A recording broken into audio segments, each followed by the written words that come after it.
안녕하세요. 리오입니다. 이번 영상은 넷플릭스를 통해 볼 수 있는 영화 댓글 부대의 솔직한 후기와 스토리와 결말에 대한 이야기를 해보는 영상입니다. 재밌게 봐주시고 구독과 좋아요 부탁드립니다. 영화 댓글 부대는 국내 기준 2024년 3월 개봉한 작품으로 범죄, 스릴러, 블랙 코미디 장르의 작품입니다. 동명의 소설을 원작으로 한 영화로 손석구, 김성철, 김동희, 홍경 배우가 주연으로 출연하며 런타임은 109분, 등급은 15세 이상 관람가의 작품입니다. 대기업 소속으로 여론을 조작하는 집단과 그 집단에 의해 피해를 입은 기자의 이야기가 다뤄집니다. 임상진은 기자입니다.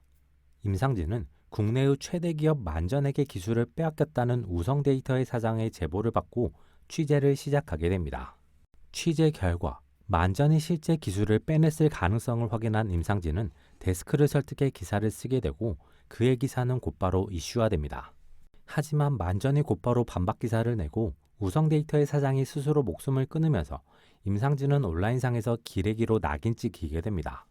창경일보는 상황을 수습하기 위해서 임상진에게 복직을 약속하고 임상진을 해고하지만 약속된 기간이 지나도록 복직이 되지 않으면서 임상진의 삶은 점점 팍팍해집니다. 그때 차타카시라는 가명을 가진 인물이 임상진에게 접근합니다. 차타카스는 임상진의 기사는 진실이며 만전의 여론 전담팀이 기사를 묻기 위해서 여론 공작을 펼친 것이라고 말해줍니다. 임상진은 차타카스의 말을 믿을 수 없는 상황에서 근거를 원하게 됩니다. 차타카스는 자신과 찡퍼킹, 펩텍 3인이 한 여론 공작과 자신들에게 접촉해온 만전의 직원에 대한 이야기를 전달합니다. 임상진은 이번에는 진짜 특종을 만들고 자신의 불명예를 벗을 수 있을 것 같은 예감에 이 기사를 열정적으로 준비하게 됩니다. 이 해석은 임상진이 처음에 쓴 만전의 우성 데이터의 기술을 빼간 것도 사실이며 만전의 여론 공작으로 인해 임상진이 기레기가 되어서 몰락한 것도 사실이라는 것입니다. 거기에 차타카시 말한 자신들의 성과에 대한 이야기도 진실이며 결과적으로 차타카과 만전에 의해 임상진이 다시 물먹게 된 것도 사실이라는 해석입니다. 이 해석의 근거는 차타카, 찡퍼킹, 펩텍 3인이 함께 모여있는 장면의 구성과 임상진이 서둘러서 기사를 낼 수밖에 없게 흘러가는 흐름입니다. 이러한 흐름은 임상진이 혼자 만들어낼 수 없으며 임상진을 밀어주려고 마음먹은 표화정이 만들 수 있는 것도 아니며 언론사를 모두 휘어잡고 있는 만전 정도 되어야 만들 수 있는 흐름입니다. 동시에 이번에 임상진의 신뢰도가 떨어지게 된 가장 대표적인 근거인 웹소설이 차타카시 만든 설계 중 하나였다는 점도 하나의 근거가 될 수 있습니다. 이러한 흐름 속에서 임상진은 처음 당했던 것처럼 여론몰이의 희생양이 되고 몰락하며 결과적으로 만전이 원하는 상황이 완성됩니다. 이 경우 부분적인 거짓은 차타카시 임상진을 움직이게 하기 위해서 자신들이 이은채의 죽음으로 인해 죄책감을 느꼈다는 것, 찡퍼킹의 행방을 알 수 없다는 것입니다. 이 해석의 경우 찡퍼킹이 공격당하는 장면을 설명할 수 없다는 반박이 가능하나 차타카시 임상진을 설득하기 위해 과장했거나 자신의 추정을 말한 것으로 설명할 수도 있습니다. 이 해석은 임상진의 첫 기사가 사실이며 차타카 일행이 한 것도 사실이며 차타카시 이은혜의 죽음과 찡퍼킹의 행방불명에 의해 죄책감과 자신도 행방불명될지도 몰라서 제보했다는 해석입니다.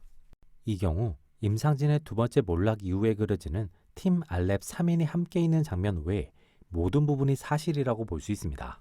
찡퍼킹은 이미 만전에 의해 처리되었고 차타카 역시 만전에 의해 처리되면서 만전이 차타카스에 남아있는 개인정보를 활용해 임상진의 몰락작전을 새롭게 만들어 실행했을 수 있습니다. 하지만 이 경우 만전이 아직 차타카스를 확보하지 못한 상황에서 임상진의 보도 타이밍을 앞당기게 만드는 선택을 할 이유가 없다는 것이 하나의 맹점으로 느껴지기도 합니다.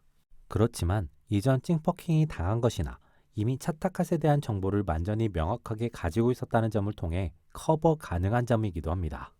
동시에 만전이 창경일보 내부의 정보를 알 수 있었다면 임상진과 차타카스의 접촉 시점부터 이미 상황 설계가 가능했다는 점도 하나의 요소로 작용할 수 있습니다.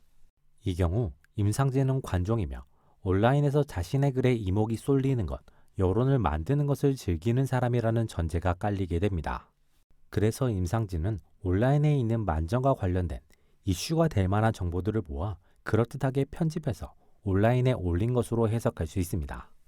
극에서 만전이라는 그룹이 등장하긴 하지만 시작과 함께 임상진의 나레이션을 통해 완전히 실제 기업명이 아니라 소송을 피하기 위해 만든 가짜 기업명이라는 것이 언급되는 것이 특징입니다. 그렇다는 것은 임상진이 작성한 글은 소송을 피할 만한 위법성 조각 사유가 없거나 공익의 목적으로 인정받기 어려운 글일 수 있습니다. 즉, 모든 것이 가짜이거나 애매한 근거 혹은 심증만 있는 글일 수 있다는 것입니다. 이 해석의 경우 그 글 매우 가볍게 만들어버리는 느낌이 있지만 동시에 실제 현실 SNS에서 볼 수 있는 전문가가 쓴 것으로 꾸민 광고나 낚시글을 떠올리게 하며 현실에 있는 정보를 경계하게 만들어줍니다. 영화 댓글 부대를 나름대로 평점해보자면 100점 만점에 75점으로 할 수 있겠습니다. 영화 댓글 부대는 관객에게 계속 의문을 품게 만드는 방식으로 흥미를 이어가는 연출이 인상적인 작품입니다. 그리고 오픈형 엔딩을 통해 각자가 느끼는 바를 엔딩에 투영할 수 있고 각자가 그린 엔딩을 통해 현실을 바라볼 수 있게 해주는 작품입니다. 반대로 생각해보면 계속 품게 만드는 의문에 대한 해답은 주지 않고 새로운 의문을 던져 관객에게 답을 찾게 하는 다소 불친절한 엔딩이기도 합니다. 동시에 이런 멀티 엔딩을 만들기 위해서 어떤 해석도 가능하게끔 장면을 연출했고 동시에 어떤 해석도 허점이 보이게 연출을 했다는 점은 어쩌면 너무 이도저도 아닌 선택을 한 느낌도 있긴 합니다. 그로 인한 호불호는 존재할 수 있는 작품이지만 개인적으로는 이 작품만의 색깔과 전개가 인상적이어서 추천할 수 있는 작품입니다. 이번 영상은 여기까지입니다. 재밌게 보셨길 바라며 구독과 좋아요 부탁드립니다.